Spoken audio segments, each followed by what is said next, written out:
three rocks have one thing in common. They all have crystals in them. But in each rock, the crystals are arranged in a different way.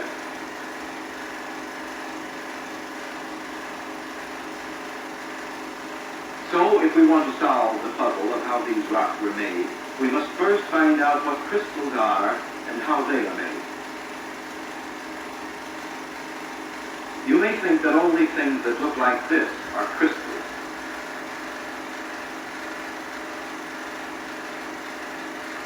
Actually, most solid things on Earth are made of crystals. For example, sugar,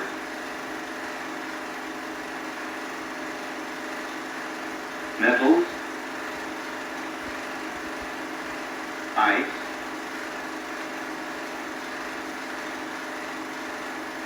and salt.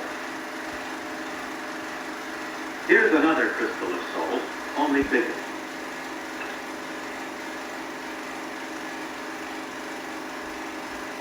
It's easy to split or cleave the crystal again and again, parallel to one of its flat faces.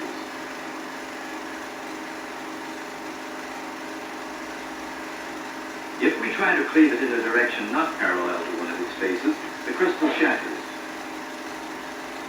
The fact that a crystal splits neatly only in certain directions shows that it is weaker in these directions than in others. But why? Here, magnified over 1,000,000 times, is what the inside of one kind of crystal looks like. The parallel lines are formed by many layers of atoms, the tiny particles of which all things are made.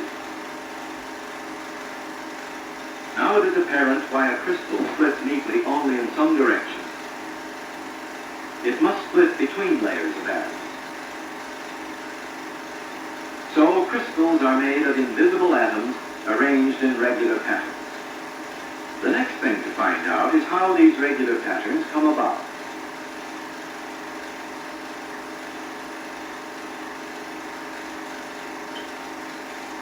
These are crushed crystals of a substance called celluloid.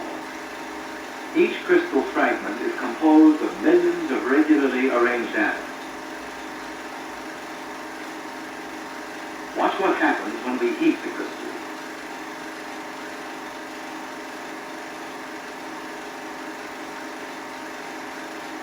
The crystals melt. Heating the celluloid destroys the regular arrangement of atoms within the crystal, allowing the atoms to move about freely in the hot liquid.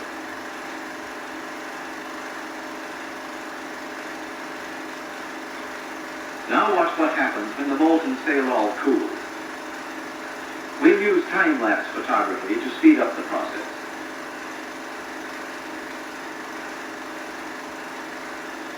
As the melt cools, crystals begin to grow in it.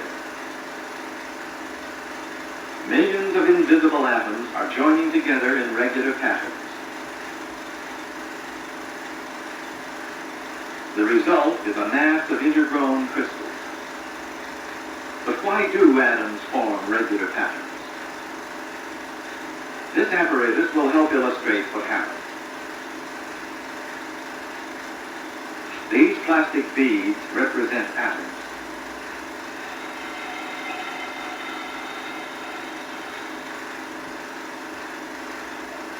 To represent heat, we'll use this vibrator.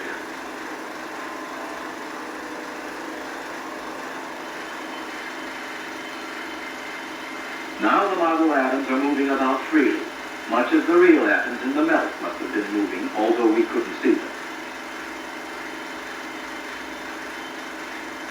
Now we'll slowly cool our model atoms by lowering the energy of the vibrator. As the model atoms lose some of their energy, they are slowed down and begin to pack themselves together. And because they can fit closely together in only one way, they form an orderly pattern.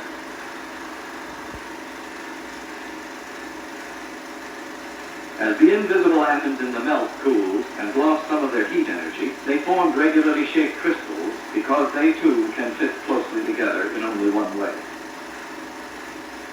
So atoms can form crystals only as long as they are free to move into regular patterns. What would happen if this movement were stopped suddenly? Let's find out. This crucible contains powdered bismuth borate crystals.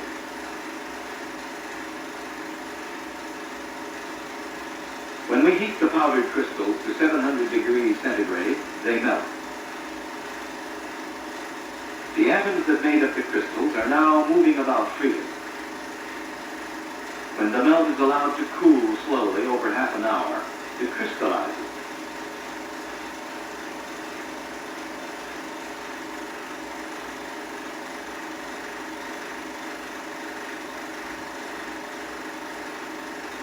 The result is a mass of intergrown crystals. Now let's repeat the experiment, but this time we'll cool the melt suddenly, in 30 seconds instead of 30 minutes.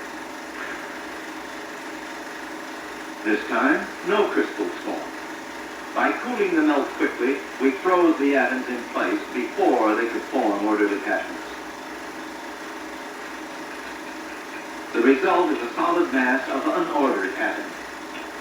We call this glass. We can use the model atoms again to illustrate how the glass forms. Watch what happens when we suddenly stop vibrating them. The result is an unordered arrangement of model atoms, much like the real atoms in the glass. It is as though they were cooled suddenly, before they had a chance to group themselves into an orderly crystalline arrangement.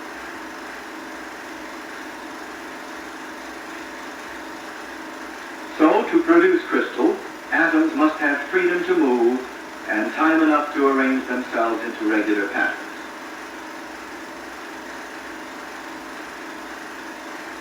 If this freedom is taken away, the atoms remain unordered and form glass. Now let's take the 3 sample rocks one at a time and see if we can figure out how they were made. The well-formed crystals in the first rock suggest that it was once molten.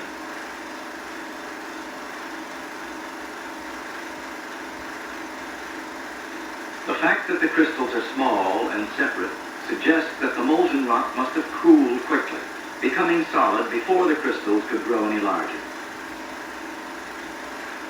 Where in nature is molten rock produced and then cooled quickly?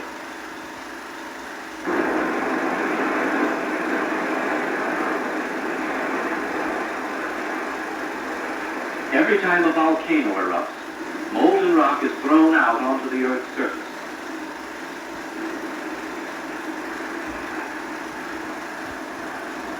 As the molten rock loses its heat, it thickens rapidly. As a result, if any crystals were growing in the molten rock, their growth is slowed down or stopped altogether. Within hours, or at most a few days, the molten rock hardens.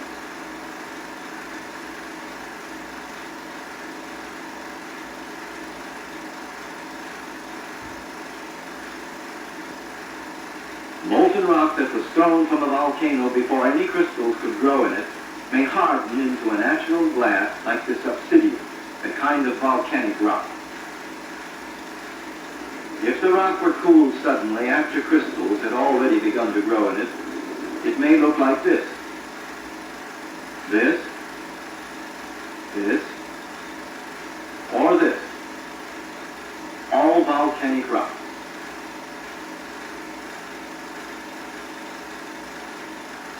How was this second piece of rock formed? The crystals in it show that it was once molten.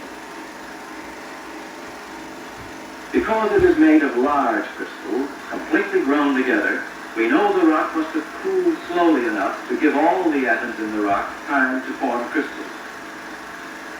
Where in nature is molten rock produced and then cooled very slowly?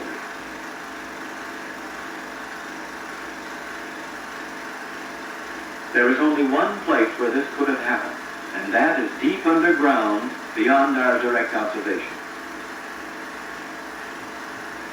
Volcanoes prove that temperatures deep in the earth are sometimes high enough to melt rock. When a mass of underground rock melts, the overlying blanket of sedimentary rocks and the remaining body of unmelted rock act as insulation. So very little heat can escape, and the pressure of the overlying rock keeps liquids and gases from boiling away. Over a period of thousands of years, the molten rock cools. As it cools, crystals grow in it, changing the molten rock into a solid mass of intergrown crystals. If forces acting within the earth should now push the crystalline rock upward, erosion would uncover the rock.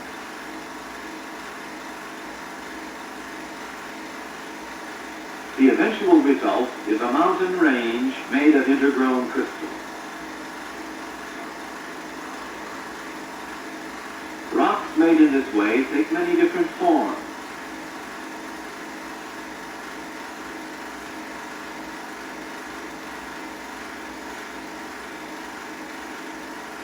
They are called plutonic rocks, after Pluto, Greek god of the lower world. Because both plutonic and volcanic rocks were once molten, they are both called igneous rocks, after the Latin word for fire.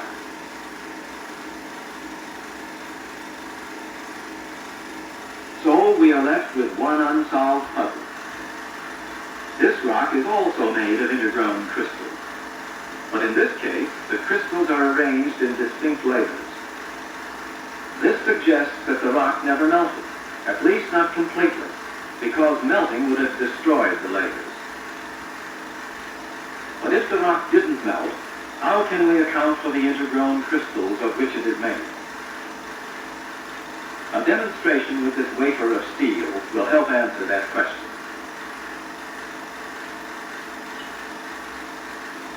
We'll put the steel wafer into this special microscope.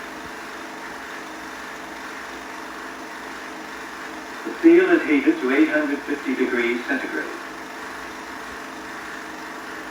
It is still solid because its melting point is much higher, 1500 degrees.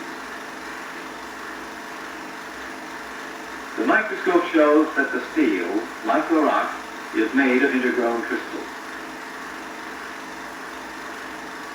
Now we'll raise the temperature of the steel, but keep it well below its melting point. Even though the steel is still solid, some of its atoms must be moving about because the crystals are growing larger. So, under certain conditions, atoms can move in a solid and cause crystals to grow.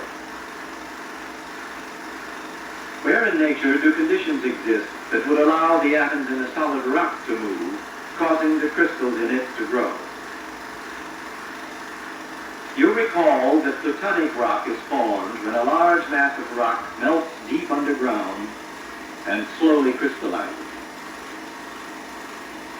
The surrounding rock, subjected to almost the same high temperature and pressure, did not melt. When such rock is pushed up and uncovered, we can see what the heat and pressure did to it. Most of the mountain in the foreground is made of light-colored plutonic rock we know was once molten. The dark rock in contact with it is a remnant of the surrounding rock that did not melt. Let's take a closer look at such a contact.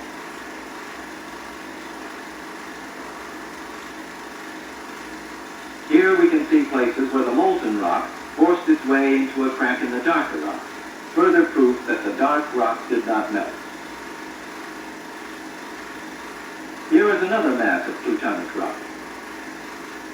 Again, we find a different kind of rock in contact with it. The darker rock is composed of distinct layers, and the layers are composed of intergrown crystals. Rocks made in this way take many different forms. Although they never melted, the heat and pressure deep underground bent and squeezed them and caused the crystals in them to grow together. So, a metamorphic rock means a changed rock.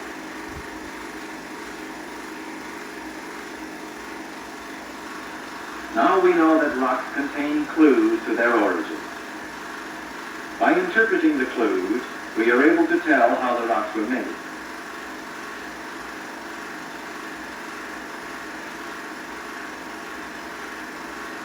This is the canyon where we found the 3 rocks we studied. All of the boulders here came from rocks that originated miles underground. After a long history, they are now embedded in another rock at the Earth's surface. But is this the end of the story? What would happen to this whole mass of rock if it were to be buried under miles of new layers of rock? Here is a piece of such a rock before anything like that had happened to it. After being buried miles underground for millions of years, the rock would look something like this, completely crystallized and much harder. If the rock had been carried even deeper underground, where the heat and pressure are still higher, it might look like this. How has it changed? What might have happened to this rock if it had been carried still deeper underground, where heat and pressure become even more extreme? It has been said that most rocks are made of other rocks. Do you see why?